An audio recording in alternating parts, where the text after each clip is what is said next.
Welcome back. It's a Monday, and we're asking, can you relate? Today is the first day of Fall Prevention Week, not Fall Weather Week, Fall Prevention Week. Doctors say that falls are one of the biggest injury risks for older Oklahomans. Yeah, there are some workshops happening this week to raise awareness and reduce the risk of falling. Joining us right now to talk all about it is Dr. Lee Jennings, geriatric medicine specialist at OU Health Sciences Center. Dr. Jennings, glad you're with us this morning. Good morning. Thank you for having me. So I want to start with this. The Oklahoma Healthy Aging Initiative says that falling is not a normal part of aging. So we want to talk about some of the leading causes of falls and injuries, particularly among this age group.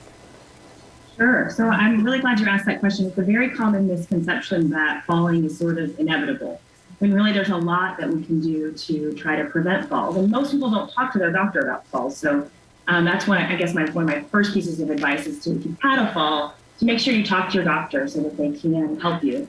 I think common causes of falls, I think first you want to make sure that you know what the risk factors for falls are and what some of the warning signs are. So if you're having trouble getting up out of a chair on your own, or climbing stairs, or getting up on a curb, that may be a sign of muscle weakness.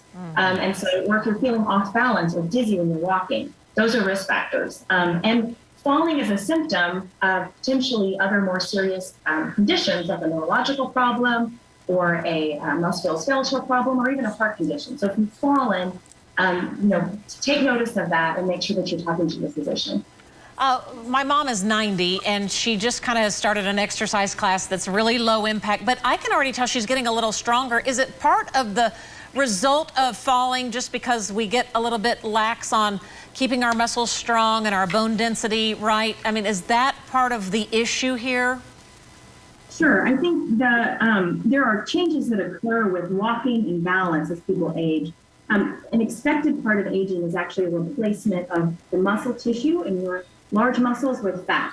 But we can counteract that with exercise, particularly exercise in midlife. So, even if you're in your 50s or 60s and haven't fallen, exercise now really makes a difference when you're 80 or 90 in reducing your fall risk. But even if you are 80 or 90, exercise, particularly strength training and balance training, not just walking, is really helpful in reducing the fall risk.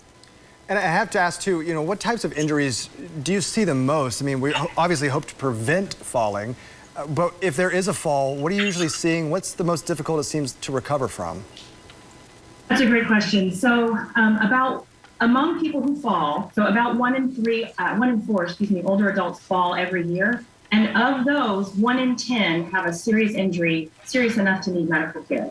And the injuries that we most worry about in geriatrics are hip fracture and then traumatic brain injury. And it's because those are the injuries that really make people more dependent if they occur, because it's much harder to recover from those. So about half of people who have a hip fracture need some sort of assistance after the fracture. Maybe they're not able to live alone anymore. Maybe they need help with their daily activities. Maybe they now need a walker for getting around.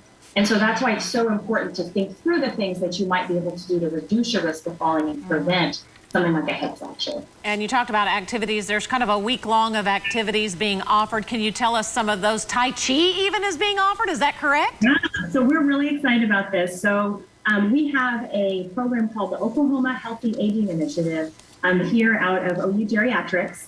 And we're offering free events all week long around things that you can do to prevent falls. And you can check us out on Facebook or at ohai.org to see what we're offering. One of the ones I want to mention that we're really most excited about is a Tai Chi-a-thon. Okay. So it's our 3rd annual Tai Chi-a-thon. It will be held at 4 locations in our state. Here in Oklahoma City, we're offering it at the Embassy Suites on the OU Health Sciences Center campus this Friday, 9 o'clock. Come down, check it out. We're going to have Tai Chi demonstrations. We're going to have videos from all sorts of different OU faculty, different health professions like physical therapy, occupational therapy, geriatrics, talking about what you can do to prevent falls. It's free. We're going to have both outdoor sessions, and also we have a virtual option. So if you're more comfortable joining us on Zoom, check us out online or on Facebook and join us that way. All right. Dr. Jennings, pretty cool. Yeah, thanks for being with us this morning. Hey, thanks for having me. I really appreciate it. All right, ohai.org. You can find all the information there. Pretty cool. Yeah, absolutely.